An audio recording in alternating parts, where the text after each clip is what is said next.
మీ ఎలాంటి వ్యాపార ప్రకటనలకైనా వెంటనే మా ఛానల్ సంప్రదించండి. 2026 సంవత్సరం ఫిబ్రవరి నెల 6వ రాశి కన్యారాశి. ఈ కన్యారాశి ఎట్లా వచ్చిందో చూద్దాం. ఈ కన్యారాశి వచ్చేప్పటికల్లా చిత్తా నక్షత్రం 3-4 పాదాలు, స్వాతి నక్షత్రం 4 పాదాలు, విశాఖ 3 పాదాలు.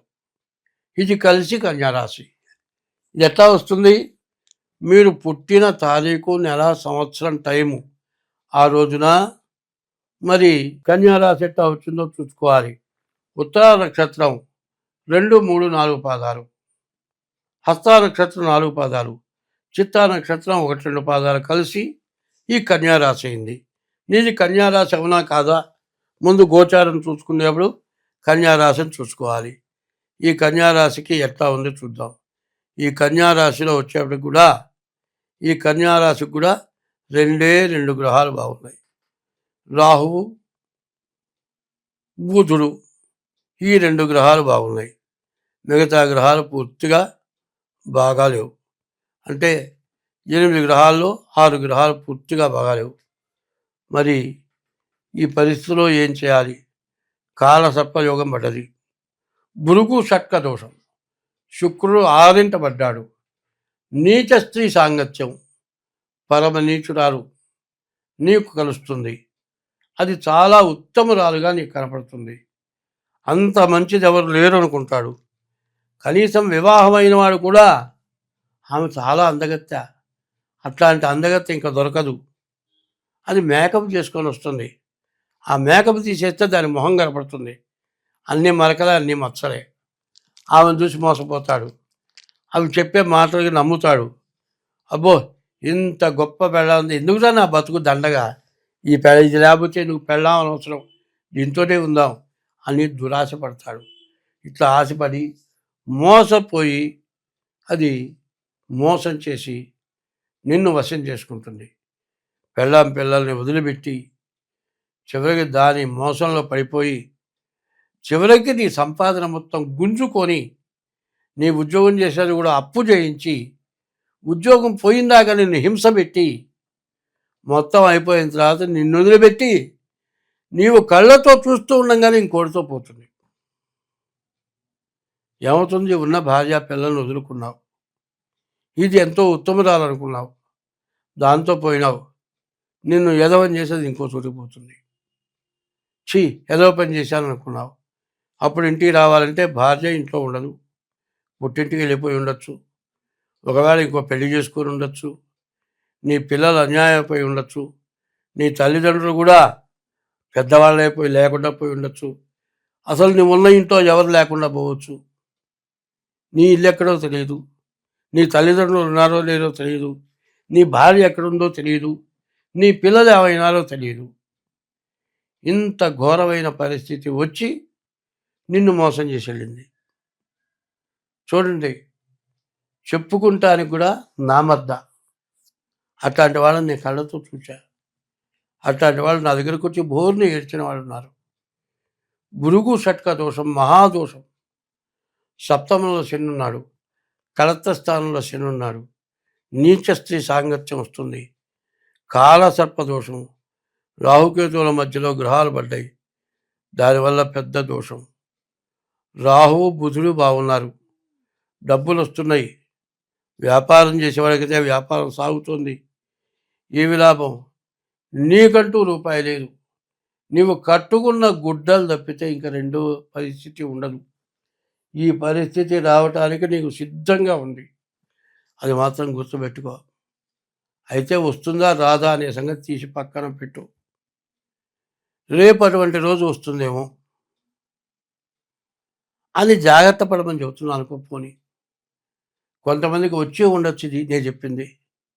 కాదండి, ఈ రాసేవాడికి ఇప్పుడు రాలేదు, నువ్వు బాగున్నా కూడా ఇటువంటి పరిస్థితి వాడిలాగా నాకు వస్తే ఏమిటి అని ఆలోచించుకుంటే ఉన్న దాంట్లో జాగ్రత్త పడతాడు. వాడు 7 అడుగుల మనిషి ఉన్నాడండి, మంచాలు 6 అడుగులే వస్తున్నాయి, 7 అడుగులు లేవు. ఇప్పుడు నేను 6 అడుగులు ఉన్నా, నేను పడుకుంటే మంచం మీద కాళ్ళు గీలకల వరకు బయటకు వస్తున్నాయి. 7 అడుగుల వరకు వస్తే మోకాళ్ళ వరకు బయటకు వస్తుంది. మరి అట్లాగే ఉన్న మంచంలో ముడుచుకొని పడుకోవాలని శాస్త్రం, ఉన్న సంపాదనలో జాగ్రత్తగా ఉండాలని శాస్త్రం. భార్య రూపవతి శత్రు అన్నాడు.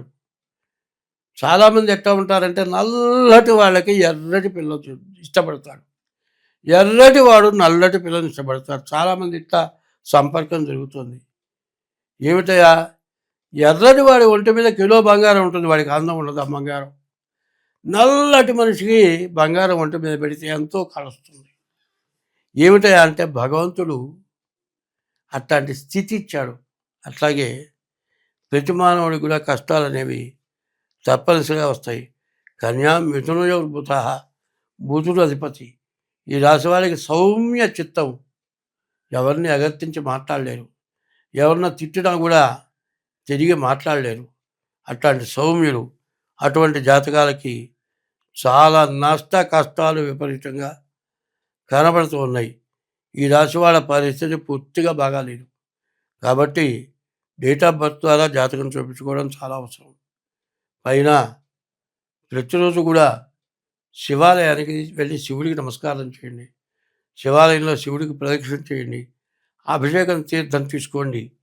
ఎప్పుడు కూడా నవగ్రహాల్లో శనిగ్రహానికి నవగ్రహాలకు కూడా ప్రదక్షిణ చేయండి. తర్వాత చీమల పుట్టలకి బియ్యపు రవ్వ పంచదార కలిపి వేయండి. మారేడు చెట్టు ఎక్కడుందో వెతుక్కోండి. దర్శనం బిల్వవృక్షస్య, దేవుని గుళ్ళో దేవుని చూస్తే ఎంత పుణ్యమో, మారేడు చెట్టును చూస్తే చాలా పుణ్యం వస్తుందిట. స్పర్శనం పాపనాశనం, చెట్టును తాకితే సమస్త పాపాలు పోతాయిట. స్పర్శనం పాపనాశనం. అఘోర పాప సంహారం, చెయ్యరాని మహాపాపం ఎట్లా ఉంటుందంటే మనిషిని ఒక్కసారి పొడి చేస్తే తెలియకుండా చచ్చిపోతాడు. చిత్రహింస. అరికాలలో గుండు సూదులు గుచ్చి నిమ్మకాయ పిండుతారు. విషంలో గుండు సూదులు పెట్టి అవి గుచ్చుతారు. అవి పుండ్లు పడి అబ్బో మానక చచ్చిపోతారు. చిత్రహింస. అది అఘోరం. ఘోరం అఘోరం, అఘోర పాపం. అటువంటి పాపాలు చేస్తే ఇట్లాంటి బాధలు వస్తాయి. ఘోరం అఘోరం. మరి కత్తి తీసుకొని తగ్గితే పర్వాలేదండి, కండలు కట్టేట్టు కొడతారు. మరి అరికాళ్ళల్లో సూదులు గుచ్చి నిమ్మకాయ పెడతారు. సూది గుచ్చి నిమ్మకాయ పెడితే ప్రాణం పోదు, ఆ మంట మాత్రం తన్నుకొని కేకలు పెడతారు.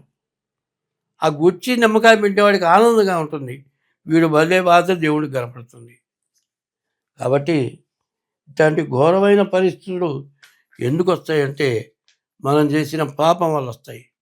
ఆ పాపాన్ని నివృత్తి చేసుకోవాల్సిన అవసరం చాలా ఉంది. కాబట్టి ఈ రాశివాళ్ళ పరిస్థితి పూర్తిగా బాగా లేదు అని చెప్పాలి.